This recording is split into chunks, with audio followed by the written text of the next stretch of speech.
Hola muchachos y bienvenidos a un nuevo encuentro con la biología. En esta oportunidad vamos a tratar el tema de la herencia ligada al sexo.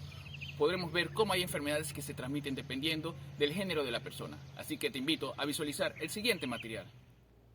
La herencia ligada al sexo.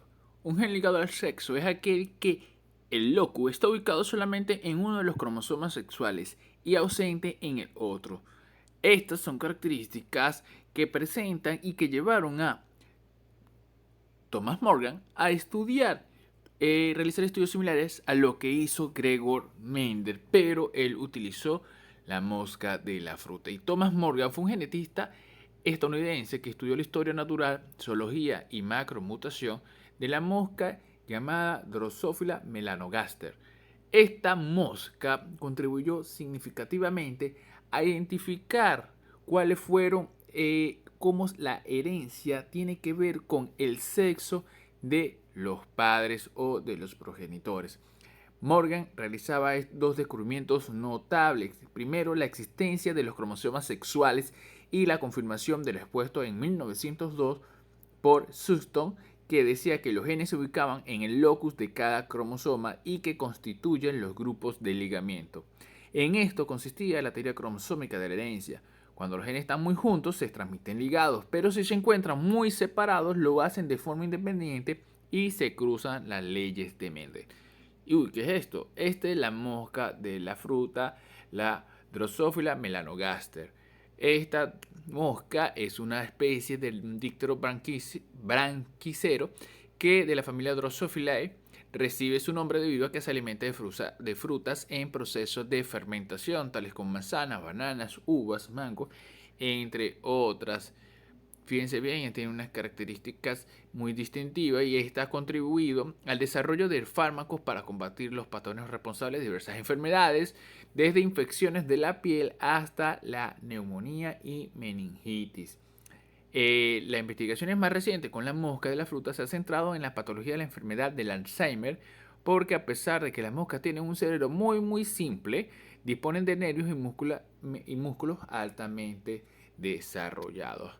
Algunas variedades que podemos encontrar de las moscas y que ustedes van a identificar dentro del laboratorio son estas que tenemos aquí: el tipo, la mosca salvaje, el cuerpo, la forma de los ojos, el color de los ojos, el color del tórax, la forma de las alas, la forma de las patas, cómo están distribuidos. Todas estas variaciones o mutaciones las vamos a estudiar en el laboratorio. Y es que Morgan, realiza un cruce entre una mosca hembra de ojos rojos con un macho de ojos blancos, y fíjense cómo encontramos toda esta descendencia. Y para eso te propongo el siguiente cruce, que representa una hembra y un macho de ojos rojos con una hembra también de ojos rojos. ¿Qué va a resultar aquí de este cruce? Vamos a hacer este cruce, lo llevas y lo hacemos en el clase durante la sesión de clase. Ahora bien, algo importante también que debemos conocer cuando hablamos de la herencia ligada al sexo tiene que ver con la herencia de los grupos sanguíneos. Y los grupos sanguíneos podemos encontrar grupos sanguíneos A, B y grupo O. Los grupos sanguíneos en sus alelos A, B, O constituyen un ejemplo clásico de la herencia de alelos múltiples, denominados así porque un gen posee 3 o más alelos. Otro ejemplo, por ejemplo, de estos alelos múltiples es el color de cabello. Entonces, el grupo sanguíneo de una persona depende de la presencia en la superficie de sus glóbulos rojos de una sustancia de naturaleza proteica susceptible a actuar como un antígeno. ¿Y un antígeno qué es? Un antígeno es un compuesto propio y característico de un individuo que es capaz de producir una reacción de rechazo a otro organismo. La unión entre el antígeno y el anticuerpo. ¿Y qué es el anticuerpo? El anticuerpo es un compuesto proteico producido por el plasma y capaz de reaccionar con los antígenos. Se produce debido a que ambas moléculas presentan una complementariedad, o sea, ellas se complementan. La reacción entre el antígeno y el anticuerpo es fundamental en el sistema inmunológico de defensa. En el grupo sanguíneo existen dos tipos de antígenos, el A y B. Su fabricación es ordenada por lo que el gen es responsable de este tipo de sangre. Es decir, antes de realizar una transfusión, es imprescindible, nosotros debemos conocer qué tipo de sangre somos, el tipo, y para poder buscar la sangre de donante. Otro, por eso es importante saber el tipo de sangre. Y te pregunto a ti, ¿qué tipo de sangre eres tú? Algunos trastornos que hay causados por los genes, dependiendo aquí en la herencia ligada al sexo, tenemos unos trastornos muy importantes. Es que la herencia ligada al sexo ocurre cuando ciertos genes se transmiten unidos a cualquiera de los dos cromosomas sexuales, X o Y. Recuerden que X es mujer, XY es el hombre. Las proporciones obtenidas en la descendencia varían según se encuentre el gen en el cromosoma X o en el cromosoma Y. En la mayoría de los genes ligados al sexo se ubican en el cromosoma sexual X, es decir, se han identificado, fíjense bien, más de 200 rasgos ligados a él, a este cromosoma sexual X, entre los cuales aparecen el daltonismo y la hemofilia. Y el daltonismo es la incapacidad de distinguir el rojo del verde, entre otras distorsiones del color. La percepción de los colores está a cargo de un grupo de células nerviosas llamados conos que se encuentran en la retina del ojo. Existen 3 clases de conos que se diferencian por los pigmentos que contienen, mientras que la hemofilia se caracteriza por la incapacidad de la sangre para la coagulación. Ante cualquier herida, una persona puede sufrir una hemorragia y a nivel molecular es una alteración de las reacciones que conducen a la formación de fibrina, la cual, junto con otras sustancias, interviene en el taponamiento de una herida.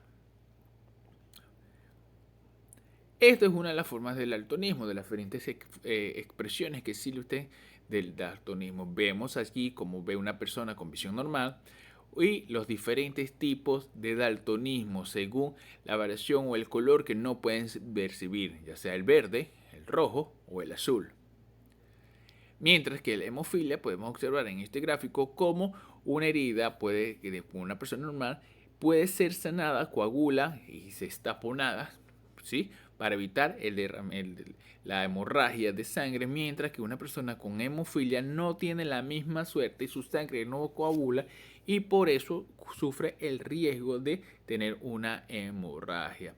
Puede ser desde una lesión muy simple, puede causarle la muerte porque no cumple o no tiene esta característica de poder taponar o cerrar las heridas y evitar ser desangrada.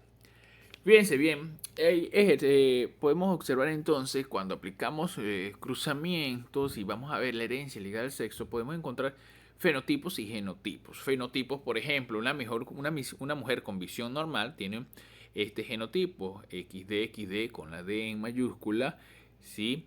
XX nos representa a la mujer y la D mayúscula es el daltonismo. Una mujer portadora, es decir, lo porta, pero no es daltónica, fíjense, tiene el gen daltónico recesivo, por eso ella no es daltónica, pero sí lo puede transmitir, mientras que la mujer daltónica tiene en sus 2 cromosomas sexuales tiene este gen recesivo. Vemos que un hombre con visión normal tiene, pero aquí no aparece el gen, mientras que el hombre daltónico sí le aparece entonces este alelo D. ¿Qué pasaría entonces si una mujer portadora de daltonismo se casa con un hombre normal? ¿Cuál sería su descendencia? Resolvamos este ejercicio y hagámoslos en clase. Así que nos vemos en clase para seguir aclarando y hablando un poco más de todo lo que es la herencia ligada al sexo. Espero que hayas disfrutado de este material y pongas en práctica todo lo que hemos aprendido.